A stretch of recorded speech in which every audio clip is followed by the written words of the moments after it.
গণভোটের রায় বাস্তবায়ন ও সংস্কারের দাবিতে জামায়াত ইসলামী নেতৃত্বাধীন ১১ দলীয় ঐক্যের ৩ মাসব্যাপী সারা দেশের সভা সমাবেশ কর্মসূচি আজ রাজশাহী থেকে শুরু হচ্ছে। বিকেলে রাজশাহীর ঐতিহাসিক মাদ্রাসা ময়দানে এ সমাবেশ হবে।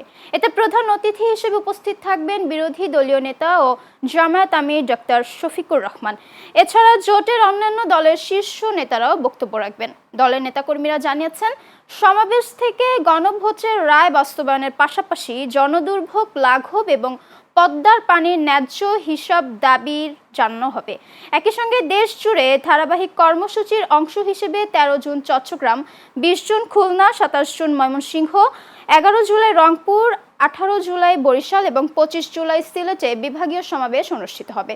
এরপর ১৩ জুন চট্টগ্রামে, ২০ জুন খুলনায়, ২৭ জুন ময়মনসিংহে, ১১ জুলাই রংপুরে, ১৮ জুলাই বরিশালে এবং ২৫ জুলাই সিলেটে বিভাগীয় সমাবেশ হবে। এসব সমাবেশে সিটি কর্পোরেশন, বিভাগীয় শহর ও জেলাকে সম্পৃক্ত করা হবে। এরপর ঢাকায় মহাসমাবেশ করবে এই জোট।